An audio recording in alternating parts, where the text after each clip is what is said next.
Ang simbahang Katolika nganong migamit og Latin nga pulong sa dihang ipahigayon ang misa tungod kay ang Latin usa ka venerable ug mysterious language.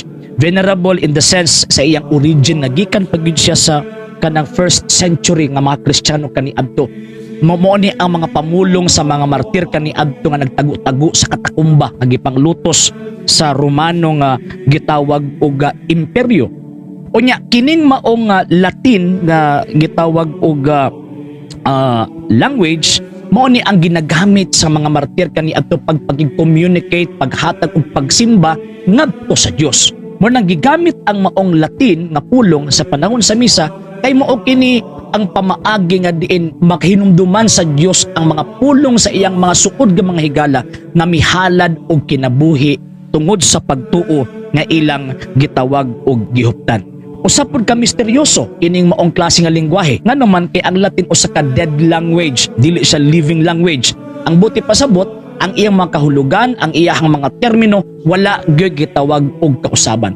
Og pinaagi niini kining maong gitawag og lengguwahe nagpadayag pod kini na kung kining lengguwahe ang tawag ining gamiton ang pagtuo mapadayag nga perfect o ang pagtuo mapadayag nga walay pagkakambyo nganuman kay migamit og pulong nga walay gitawag og pagkakambyo. Misteryoso siya tungod sa hinungdan nga diin sa dihang ang pari magmisa ginamit kining kining gitawag lengguwahe ang tao nga mag-apil sa misa mabutang siyang unahuna nga naay dakong misteryo nga nahitabo diha sa altar.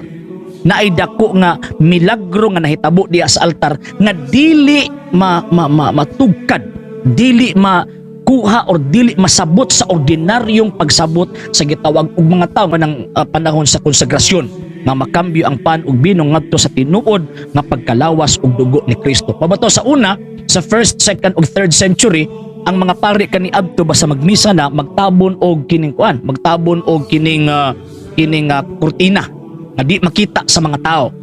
Apan karon nga panahon wa nay kurtina kung dili migamit ang simbahang Katolika og lengguwahe nga dili dayon dili masabtan ba o dili ginamit sa inadlaw-adlaw nga butang nganuman kay gipadayag na sa panahon sa Santos nga Misa na ay dakong misteryo nga nahitabo ni anang maong panahona.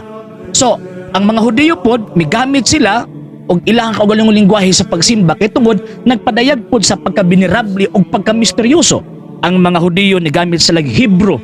Unya kana ang klase nga lengguwahe gigamit na og gitawag nila og kanang the language of the patriarchs. So pag mohimo sila sa ilang divine service, di sila mogamit og mga lengguwahe nga ilahang ginagamit matag adlaw. Ang Greeks, ang Eastern Church, dili sila mogamit og kining vernacular Greek, kundi ang ilahang gamiton is old form of Greek language. So dili nila gamiton ang daily nila nga language nga Greek. Sa Russia pod kining Russian Church, dili sila mogamit sa ilahang language kundi ang ilahang gamiton kining karaan og wala na mailhi nga Slavonic gitawag og language. So mo na usa sa mga rason tungod kay venerable og misteryoso ang maong lengguwahe. Alang sa mga dugang videos and informations, just click like, subscribe, then click the notification bell for more updates. Ibisan kinsa nga naay ang mga pangutana, klarifikasyon, isulat lang or isend lang ang inyong mga questions diha sa comment box kay para ato ang mabasa og mapaningkamuto nato ang matagaan ug igong pagtubag subay sa gitudlo sa Iglesia Katolika, sa kasaysayan ug sa Biblia.